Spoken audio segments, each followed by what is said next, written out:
masih dengan penggunaan media sosial. Ini kan yang saya tangkap, apalagi misalkan tadi yang saya katakan bahwa abang begitu masif dengan berapa ribu follower bang di Instagram?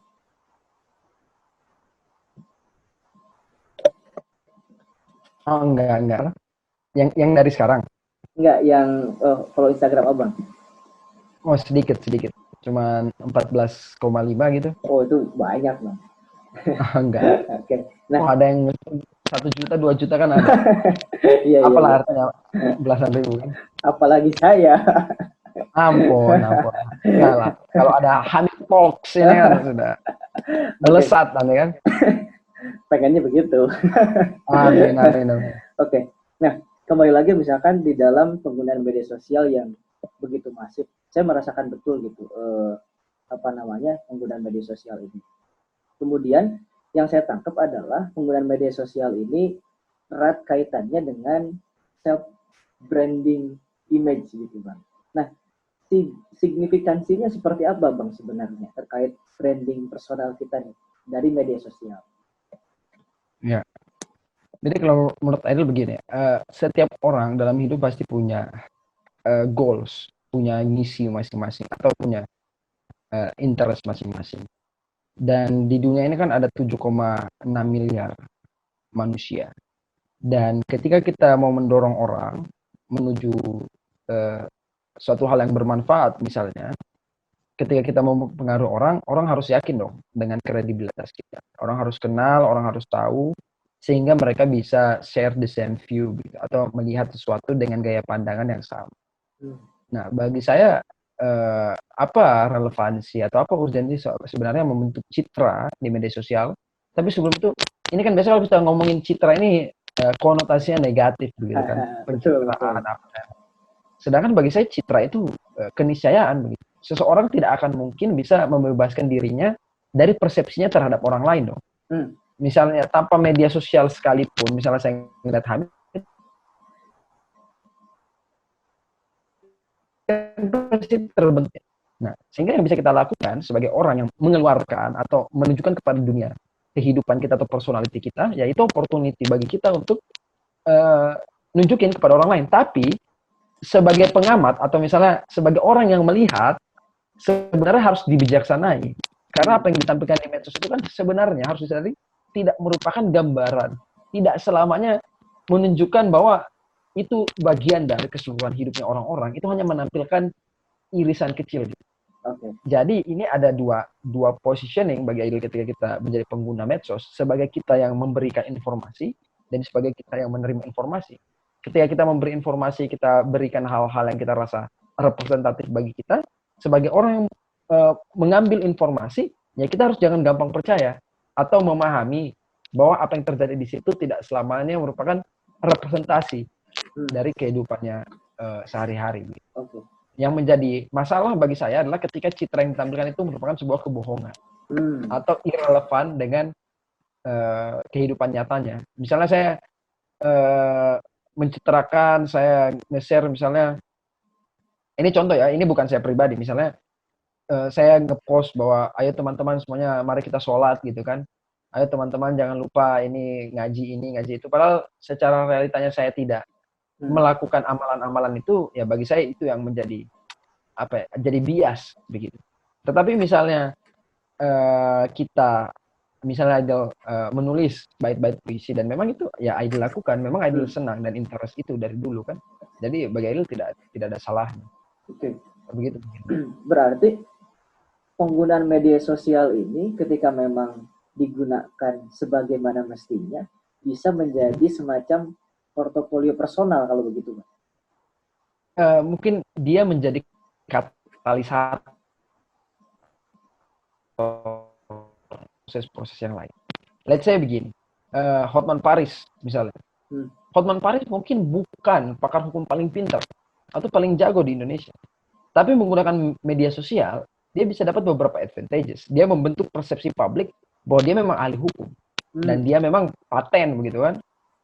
Jadi ya maksudnya it's good for business begitu. It's good for professional things. Jadi orang terbentuk dan tahu bahwa Hotman Paris ini memang pengacara yang bisa diandalkan dan bisa dipercaya. Kalau misalnya lantas ada pengacara yang, oh sebenarnya saya ini lebih pintar daripada uh, Hotman Paris, tapi kalau orang-orang nggak percaya ya dia nggak bisa menyalahkan karena begitulah cara dunia bekerja zaman sekarang kan. Kita berusaha membangun dan membentuk persepsi di ruang-ruang yang ada. Kayak misalnya zaman dulu sebelum ada medsos, orang kalau mau manggung harus muncul di koran misalnya. Misalnya ada iklan di koran pakai betadine gitu kan. Lantas perusahaan antiseptik yang lain kan tidak bisa marah. Oh sebenarnya saya lebih bagus dari betadine. Cuman karena dia masuk koran dia jadi lebih terkenal. Lah bukannya memang sistemnya seperti itu kan. Bagaimana kita berusaha publik ya sama kayak medsos. Misalnya contoh idol ini. Itu idol sok-sok aja tuh. Sebenarnya banyak kok anak muda yang lebih milenial atau lebih representatif atau lebih pandai dari idol. Kok ini idol kayak sok-sok ini banget ya bukan salah saya. Kalau memang Anda merasa lebih baik ya silakan Anda. Kan ini panggung terbuka medsos ini. Bukan berarti saya bisa muncul di medsos. Anda tidak bisa kan? Nah, makanya ini bagaimana kalian ya kita bermain strategi bagaimana lihainya kalian bisa muncul di panggung itu. Begitu. Oke. Berarti sebenarnya penggunaan media sosial ini sangat penting dong Bang kalau begitu. Tergantung masing-masing orang. Kalau atau apa ya good for them gitu. Itu bagus. Kalau orang menggunakannya untuk berbisnis ya saya rasa sangat penting. Kalau orang menggunakannya sebagai panggung untuk memang memenuhi tujuannya sebagai pejabat publik let's say atau dia ada orientasi ke sana ya harus dimaksimalkan juga. Jadi tergantung nawa itu orang yang menggunakan penting atau tidak penting. Oke. Nah, belakangan kan yang saya tahu juga Abang pakai TikTok, Bang. Oh ya. Terus untuk observasi saya kan saya jadi download tuh TikTok kan kemarin. Oh, luar biasa. Saya download. Saya harus dapat honor dari TikTok ini. Nah, saya kan ingin melihat konten yang Bang Aidil sajikan di TikTok seperti apa. Kemarin saya sempat download meskipun nggak saya bikin akun, cuma untuk ngelihat aja gitu kan. Wah ini ternyata udah banyak kan di situ. Nah, berarti kamu namanya pasti user 4579003. Gitu kan? Nah, sebenarnya meaning point apa yang memang ingin Bang Aidil sampaikan dengan TikTok tersebut gitu, Bang? Jadi seperti ini. Nah, kita mau tidak mau, sadar atau tidak sadar, bahwa ada siklus dari perkembangan teknologi. Dan dari setiap siklus itu, kalau kita bisa menjadi orang yang memanfaatkannya, kita akan mendapatkan benefit yang besar dalam gelombang itu. Maksudnya seperti ini, sederhananya. Zaman dulu ada Friendster kan? Jadi setiap perkembangan teknologi itu muncul, pasti masyarakat itu tersplit dalam beberapa kategori. Tapi dalam 2 titik ekstrim, ada orang yang memang early adopter yang langsung menggunakan dan ada orang yang baru menggunakan belakangan. Nah, orang-orang yang menggunakan duluan early adopter dia sudah besar di platform itu, orang-orang baru sadar, oh iya ternyata bagus ya, baru masuk ke dalam sebelum dia tumbuh jadi lebih besar. Sama seperti halnya misalnya dulu juga Facebook. Awalnya cuma ada beberapa orang yang pakai, terus belakangan orang-orang pada ikut. Intinya yang tadi merupakan sebuah hal yang diragukan, pada satu titik ketika dia berhasil mempengaruhi publik, orang-orang akan terjun ke situ. Nah, sama halnya seperti yang terjadi pada TikTok ya, saya rasa. Memang kalau saya bukan early adopter, terbukti bahwa saya menggunakan TikTok baru sebulan dan jauh setelah TikTok itu ditemukan. Tapi kesini-sini kan, idol titik kesadarannya itu ya merasa bahwa sepertinya ini bisa dipakai untuk mengkomunikasikan sesuatu dan bisa digunakan untuk mendapat wider audience. Dalam artian kalau misalnya contoh passionnya idol adalah suatu hari menginfluence orang untuk mendapatkan kebermanfaatan, ya tools itu bisa kita pakai. Tapi kan kita juga harus mengikuti aturan main. Dalam artian kalau idol mau menyebarkan hal-hal yang bermanfaat, idol harus ada yang lihat dulu dong. Dan ini pahamnya, dipelajari, kalau konten-konten yang terlalu berat di TikTok itu nggak ngangkat. Oke. Jadi bahasanya kan kita harus naik dulu ke atas. Kalau sudah di atas, terserah mau ngapain juga orang akan ke track kan. Nah, jadi dalam artian ya bagi Ail fase di TikTok sekarang ini memang pure bersenang-senang, pure mendapatkan wider audience. Ketika mungkin nanti dia sudah besar juga kan, sewaktu-waktu bisa dipakai untuk menyampaikan value-value tertentu. Let's say misalnya TikTok Ail belum terlalu besar juga. Kemarin sempat waktu ada kasus staf khusus gitu kan. Nah itu kan pada akhirnya menyisipkan itu sebagai sebuah alat atau menyisipkan itu di TikTok sebagai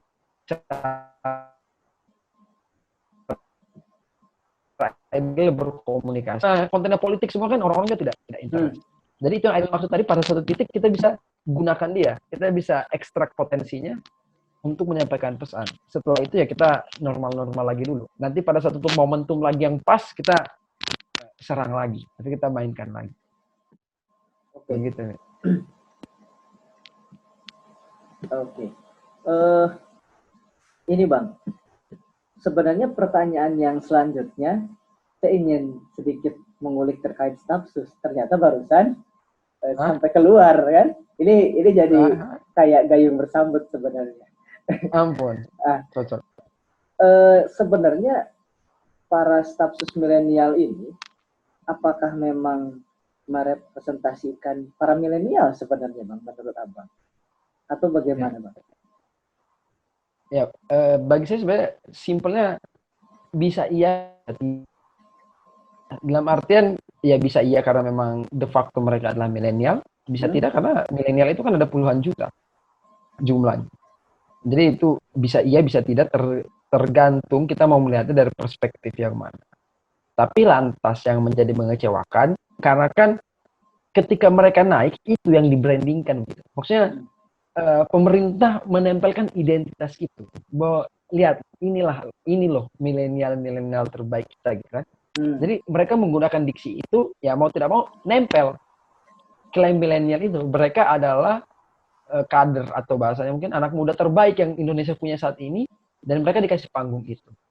Sehingga apapun yang mereka lakukan tindak tanduknya mau tidak mau terikat secara langsung atau terkorelasi lah secara langsung bahwa apa yang mereka lakukan itu adalah tindakannya seorang milenial. Nah, sehingga ketika mereka melakukan sesuatu yang mencederai atau tidak sesuai dengan tentu itu bisa jadi melukai begitu. Sama halnya lah seperti misalnya Hamid misalnya kuliah S2 let's say di Paramadina, misalnya Hamid jatuh pas naik motor, apakah lantas semua anak universitas bisa dibilang oh semuanya tidak tahu naik motor? Kan tidak juga. Tapi tidak bisa dilepas identitas itu bahwa Hamid adalah bagian dari kelompok itu. Oke. Begitu. Terkait stafsus ini, kiranya apa yang memang harus diperbaiki sebenarnya, Bang? Kalau memang kiranya ada. Ya. Jadi bagi saya adalah dengan mundurnya dua ini menjadi sedikit banyak validasi ya bahwa dalam proses rekrutmen atau pemilihan stafsus ini pemerintah mungkin lalai memperhatikan beberapa aspek. Satu misalnya tidak bisa kesuksesan misalnya di dunia bisnis atau di dunia entrepreneurship atau di dunia startup lantas disama dengankan kapabilitas seseorang untuk duduk di ruang-ruang pejabat publik atau birokrasi. Itu yang pertama yang kita tahu. Karena kan terbukti Belva, Tovan mundur dan memang tekanan publik sangat kuat. Let's say meskipun belum dibuktikan secara hukum, tapi secara etik. Dan ini yang selalu saya suarakan di mana-mana. Pelanggaran mereka adalah hal-hal yang bersifat etik, melanggar, mereka keluar. Karena bagi saya begini, misalnya kita baca contoh kasus sedikit ya, biar terkesan ada gambaran yang rigid. Misalnya orang-orang bilang, ruang guru memang bagus kok, misalnya. Memang layak kok mereka dapat program kartu prakerja. Kenapa Belva tidak intervensi pun mereka pasti dapat. Nah, penjelasan saya yang sangat sederhana begini. Misalnya contoh, Hamid makan, sendoknya di tangan mana, Hamid? Kanan. Tangan kanan kan? Dan garpu di tangan kiri, let's say. Nah, sebenarnya kalau Hamid nuker itu, tidak ada orang yang dirugikan juga selain Hamid gitu. Tidak ada yang dirugikan. Tapi kan orang yang tahu akan nilai-nilai tertentu menjadi risih akan hal tersebut. Sama misalnya saya mungkin tidak dilarang begitu pakai sarung ke kampus. Saya bisa aja pakai sarung ke kampus. Tapi saya tidak melakukan itu karena saya tahu itu akan membuat orang lain risih gitu atau tidak nyaman. Nah, makanya kalau menurut Kak Bertens itu kan seperangkat nilai yang mengatur kehidupan manusia secara kelompok itu kan namanya ethics atau etika. Nah, kita hidup berdasarkan etika-etika tertentu yang diyakini oleh kelompok hidup manusia-manusia yang kita tempati begitu.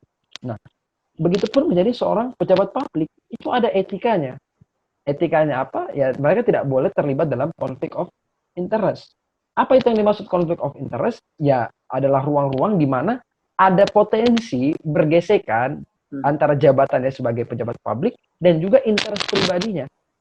Contoh sederhana, misal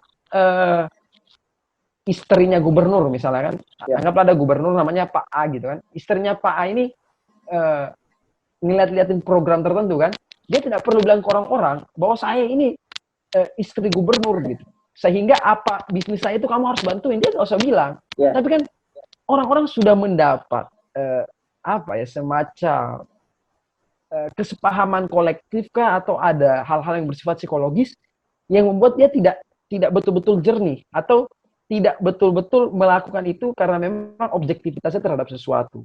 Nah, sama halnya makanya karena tidak bisa diukurnya itu, ada etika itu, ada kesepakatan konflik of interest itu, karena tidak ada yang bisa mengukur. Dan untuk menjauhkan kesuuzonan itu, untuk menjauhkan kemungkinan-kemungkinan itu, dikatakanlah bahwa seorang pejabat publik itu tidak boleh rangkap jabatan, misalnya. Nah, ini bisa dalam case-nya Belva, ya saya tidak menyaksikan bahwa ruang guru itu bagus. Tapi karena memang Belva ini seorang pejabat publik, sehingga asumsi itu bisa liar. Masalah pembuktiannya di mata hukum, apakah ini menyangkut misalnya pidana, ya itu bukan ranah saya. Itu silahkan dibuktikan sendiri. Tapi bagi saya, secara etik ini sudah jelas-jelas melanggar. Sehingga kalau kembali ke pertanyaannya di awal tadi Hamid, lantas apa yang misalnya salah atau apa yang perlu diperbaiki, ya bagi saya banyak hal. Tapi salah satunya butuh penegasan kembali bahwa seorang pejabat publik tidak boleh rangkap jabatan. Dan Belva pun kan dia bilang bahwa di awal katanya dia sudah hanya ke istana. Dia harus mundur tidak dari ruang guru. Dan kata istana tidak. Nah bagi saya dua-duanya salah. Karena yang pertama istana memang salah juga, tidak punya ketegasan di situ. Dan di sisi lain harusnya Belva tidak menjadikan istana sebagai alat ukurnya konflik of interest itu. Karena kan yang menetapkan hukum itu bukan istana. Istana bilang boleh tidak boleh kan belum jadi itu. Belum tentu itu benar kan. Tapi yang harus itu kan aspek-aspek yang lain. Terutama justifikasinya itu kan di pandangan publik. Dan kesepakatan bersama masyarakat. Jadi itu menurut saya yang perlu ditekankan. Oke. Ini sudah banyak Bang yang kita diskusikan sampai tidak kerasa juga sebenarnya nih. Sudah lebih dari 40 menit kita diskusi. Dan sepertinya itu terkait stafsus ini menjadi pertanyaan terakhir saya untuk diskusi kita kali ini. Saya ucapkan terima kasih Bang Aidil sudah mau diganggu nih oleh saya nih. Oh enggak lah, dengan senang hati lah. Iya. Nanti mudah-mudahan tentu saja saya sangat menantikan kembali kita bisa diskusi tidak hanya di ruang-ruang virtual mungkin nantinya Bang. Saya juga turut mendoakan berbagai planning yang memang Abang sedang coba rencanakan gitu. Mudah-mudahan lancar, juga tentunya ada dalam ridho Allah Subhanahu wa taala. Amin. Makasih banyak. Semoga Hamid juga demikian ya. Amin Bang, terima kasih. Sekali lagi terima kasih Bang Aidil sudah mampir. Teman-teman yang nanti bakalan menonton, komen-komen kalau memang kiranya punya pandangan lain atau semacamnya. Dan sampai jumpa di video selanjutnya.